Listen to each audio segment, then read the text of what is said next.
दोस्तों last episode में हमने देखा कि अपने बाप के सामने योन को चुना, लेकिन वो योन को क्यों चुना वो हमें इस चैप्टर के शुरू में देखने को मिलता है। क्योंकि की चैप्टर के शुरू में बोलती है योन फैमिली में हर किसी के पास प्रॉपर नॉलेज है सिवाय योन के, लेकिन उसने गिव अप नहीं किया और हर एक के कंपेयर में गैप को मिटाने के लिए सबसे ज्यादा हार्ड वर्क किया। तभी हमें फ्लैशबैक देखने को मिलता है, चाहे योन के सामने कोई बोलता है कि मैंने मेरा प्रॉपर नॉलेज अवेकनिंग कर लिया, चाहे दूसरा बंदा बोलता है कि मैंने भी किया, लेकिन उस पुल को देखो जो नहीं कर पाया। उसी फ्लैशबैक पर शायद से यूनची की मॉम एंड डैड को देखने को मिलता है, जो इनशाओ को बोलते हैं कि आज से तुम मेरे यून परिवार का यंग मास्टर हो। चाहते भाई इनशाओ फादर को ग्रीट के साथ बोलता है ओके फादर थैंक यू। तभी की फिर से कहती है कि एंड देन डीमन किंग के अचानक से गायब होने के बाद यून फैमिली का डिक्लाइन शुरू हुआ, जिस कारण से यंग मास्टर ऑफ यून नेमटेक से वो उतना प्राउड महसूस नहीं किया और साथ ही अदर मास्टर के कंपेयर में उसे रिसोर्सेज भी कम मिला हाफ स्टेप ओवरलोड अचीव करने में, और बस मुझे बचाने के लिए उससे जो हो सका वो उससे ज्यादा ही किया और साथ ही मैं भी। सो इस तरह का प्यार मुझे और कहाँ मिलेगा, लगता नहीं और कहाँ मिलने वाला है, और मैं लकी भी हूँ जो मुझे यनशाओ मिला है। सो फादर यनशाओ के लिए मैं सब कुछ त्याग भी सकता हूँ और सब कुछ कर भी सकता हूँ। चाहते भाई फादर भी लाइक ओमेन की माइंड को समझना मुश्किल ही नहीं नामुमकिन है, और जबकि की को और पापा का नीड नहीं है तो फिर मुझे जाने दो। और फिर डैड जाने लगता है सोचकर कि इमोशनल स्पीच से 2 कदम चलते ही की मुझे रोक ले, और फिर एम्परर आगे बोलता है कि बॉय चलो देखते हैं दोनों फैमिली में गैप कितना है। चाहते हुए 2 कदम पार होने के बाद एम्परर चौंक जाता है और बोलता है कि कोई आवाज नहीं है, चलो और 2 कदम चलता हूँ, लेकिन 2 के जगह 4 चलकर भी वो देखता है कि कोई आवाज नहीं आता। सो एम्परर बोलता है कि ये तो बहुत ही दर्दनाक है। चाहते भाई पीछे का सीन हमें देखने को मिलता है, यनशाओ कीकी को बोलता है कि मैं जीवन भर तुम्हारा ख्याल रखूंगा। चाहते भाई कीकी बोलती है मैं भी। चाहते भाई एम्परर को लगती है मिर्ची एंड वो गुस्से से अंदर ही अंदर फट जाता है और बोलता है कि यू एविल। चाहते भाई दोनों साइड का एक्शन देखकर योनची बोलता है कि इस सिली बॉय को तो सिचुएशन का कोई समझ ही नहीं है, क्योंकि वो old man future father in law है उसका, सो उसे इस तरह उसे उकसाना नहीं चाहिए। और ये सब कहने के बाद वो कीकी को बोलता है कि सिस क्यों ना आप अपने डैड के साथ वापस चले जाओ, क्योंकि आप अपने डैड से जितना लड़ोगे आपका फैमिली यूनशाओ को उतना ही नफरत करेगा। चाहते भाई वो सुनकर कीकी उसमें हामी भरता है। चाहते भाई इनशाओ भी बोलता है कि ब्रदर यून सही बोल रहा है और मैं इतना सेल्फिश भी नहीं बन सकता कि मैं तुम्हें अपने परिवार से पूरे तरह दूर कर दूं। और फिर भाई आगे हाथ पकड़कर बोलता है कि लेकिन तुम टेंशन मत करना, क्योंकि मैं हर मुमकिन कोशिश करूंगा अंकल के सामने खुद को साबित करने का। चाहते भाई स्माइल के साथ कीकी कहते हैं यनशाओ याद रखना चाहे कुछ भी क्यों ना हो जाए मैं तुम्हारे लिए वेट करूंगी। और फिर यनशाओ एम्परर को बोलता है अंकल कीकी का ख्याल रखना। चाहे एम्परर बोलता है तुम कौन होते हो मुझे वो बोलने वाले, जहां मैं कहना चाहूंगा अबे बुड्ढे अभी तूने देखा दोनों चिपके हुए थे। खैर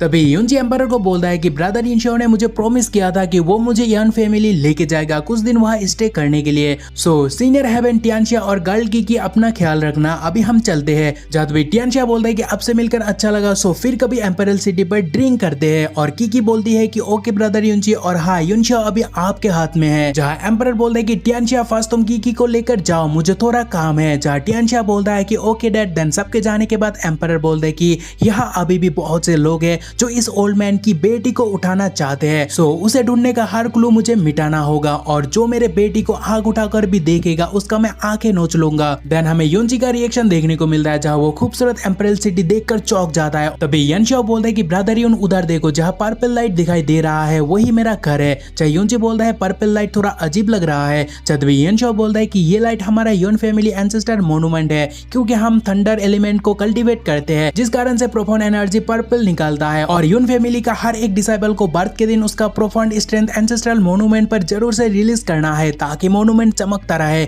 और ब्रदर क्या आपको पता है 100 साल पहले जब यून फैमिली पीक पर हुआ करता था तब पर्पल लाइट आधे डीमन एम्परल सिटी पर रिफ्लेक्ट करता था, मींस आधे सिटी इससे उजाला हुआ करता था। और फिर ग्लोरी के बारे में बोलकर यूनशाओ वहां सैड होता है और बोलता है लेकिन दुख की बात यह है कि एंसेस्ट्रल मोन्यूमेंट का प्रोफाउंड ऑरा दिन ब दिन कमजोर होता जा रहा है। तभी यूनची बोलता है कि डीमन किंग का डाउनफॉल अननोन है, लेकिन क्या यून फैमिली का अटैक शानदार था। जब यनशाओ बोलता है कि बात यह सिर्फ दादाजी के गायब होने का ही नहीं है, साथ ही और भी बहुत सी चीजें इन्वॉल्व है। और फिर वो यूनची को बोलता है कि 100 साल पहले जब यून फैमिली पीक पर था तो स्ट्रॉन्ग लोग यहाँ नंबर्स में आते थे, लाइक साथ ही टैलेंटेड अंकल हेवन और साथ ही 12 गार्डियन फैमिली का सर कभी झुकता नहीं था।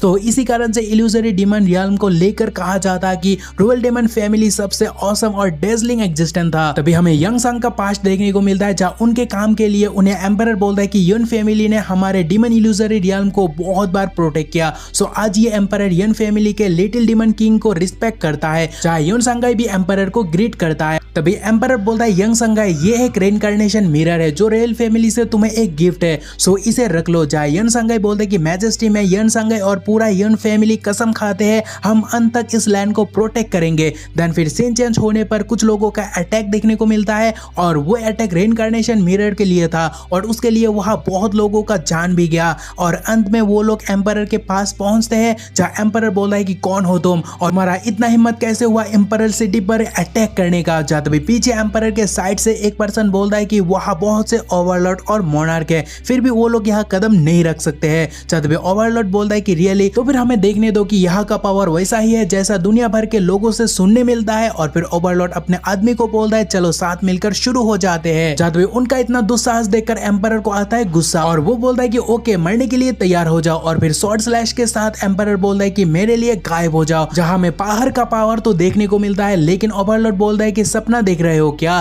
क्योंकि ये हमें खत्म नहीं कर पाएगा। और फिर ओवरलॉर्ड वहाँ होली गार्डन मिरर को कास्ट करता है जिससे एम्परर का स्लैश टकराता है और ओवरलॉर्ड का कुछ नहीं होता। सो ओवरलॉर्ड बोलता है कि जैसे मैंने सोचा तुम लोग बस ऑर्डिनरी विलेजर्स हो। और फिर ओवरलॉर्ड आगे बोलता है कि इस सिचुएशन पर ये ओल्ड मैन तुम सबको मौका देता है कि जल्दी से रेइनकार्नेशन मिरर को दे दो और बदले में मैं तुम्हें जाने दूंगा। चाहे एम्परर बोलता है कि दुनिया में ज्यादा लोग नहीं है जो एम्परर को मौका दे सके और भले ही इस एम्परर को पता नहीं तुम लोग कौन हो और ना ही ये एम्परर तुमको माफ करना चाहता है क्योंकि तुम लोगों ने इस एम्परर के लोगों को सारे मारा, सो मैं भला तुम्हें कैसे माफ कर सकता हूँ। और फिर एम्परर गुस्सा होता है जिससे डिमन मार्क भी अपेयर हो जाता है। जहाँ उसके बाद एम्परर फिर से बोलता है कि अब ये एम्परर तुम्हारे खिलाफ इस स्वॉर्ड को यूज करेगा और इससे काटने के बाद प्राउड महसूस करना क्योंकि ये मेरा स्वॉर्ड है। और फिर एम्परर अटैक को छोड़ता है जहाँ ओवरलॉर्ड बोलता है कि इस छोटे मोटे स्वॉर्ड स्किल से तुम इस ओल्ड मैन को धमका रहे हो, क्या तुम्हारा ये छोटा स्किल मेरे शील्ड को तोड़ भी पाएगा। तभी एम्परर स्वॉर्ड को नंबर्स में बदल देता है जो आप देख सकते हो। जो देखकर डीमन किंग संगाई बोलता है कि क्या मैजेस्टी ने सचमुच इस ट्रिक का इस्तेमाल किया। जहाँ दूसरा पर्सन जो कीकी से रिलेटेड है वो बोलता है कि मैजेस्टी का ताकत तो हमने जितना सोचा उससे कई गुना ज्यादा है। लेकिन तभी ओवरलॉर्ड शील्ड को खड़ा करता है मगर बहुत से स्वॉर्ड उस ओर जा रहा है। जो देखकर ओवरलॉर्ड बोलता है कि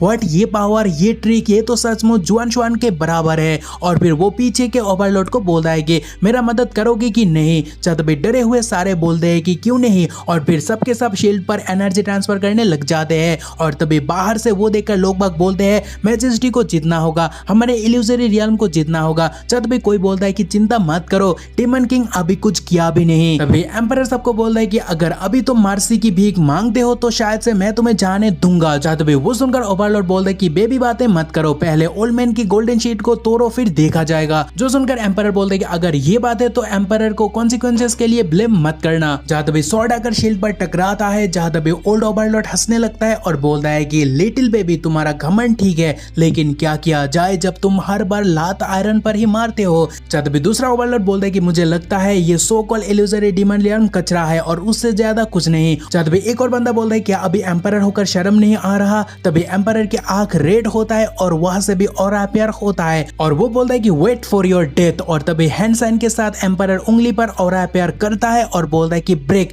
तभी लेजर की तरह ऑरा अटैक के लिए चाहता है। चाहे ये एपिसोड खत्म होता है जहां मैं कहना चाहता हूँ अफसोस हमें फाइट का रिजल्ट देखने नहीं मिला, लेकिन अगर आपको फाइट का रिजल्ट देखना है तो मेंबर बन जाओ क्योंकि आपको वो एपिसोड देखने को मिल जाएगा जिससे आप आराम से एंजॉय करना और पहले आप मेंबर बन जाओ फिर देखोगे। लेकिन अगर आपको जानना है क्या हुआ फिर भी आप देख सकते हो, बस हमें सब्सक्राइब करके रखो यार और भारी मात्रा में कमेंट करो। अगर आप भारी मात्रा में कमेंट करते हो नेक्स्ट एपिसोड चाहिए तो हम जल्दी दे देंगे, क्यों नहीं देंगे यार। तो आज के लिए बस इतना ही, बाय, मिलते हैं अगले एपिसोड में। तब तक अपना भी ख्याल रखना और हमें भी दुआ में रखना। बाय।